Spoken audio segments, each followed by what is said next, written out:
Employment ఇచ్చే విధంగా వాళ్ళని ఎంకరేజ్ చేయాలి. ప్రభుత్వం వాళ్ళకి అన్ని రకాలు సహకరించాలి.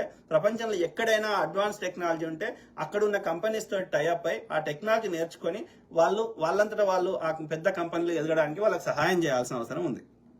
అంటే they need to encourage self employment, they need to encourage make in India, they need to put lot of investments for the infrastructure. అర్థమైందా?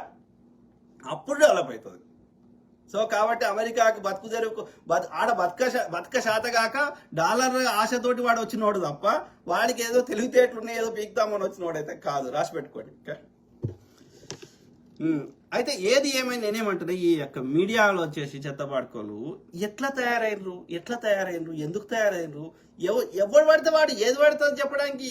అది ఒక యూట్యూబ్ ఉంది కాబట్టి వ్యూస్ వస్తాయి కాబట్టి ఎప్పుడైనా అయ్యా నీకు సోషల్ రెస్పాన్సిబిలిటీ లేదా?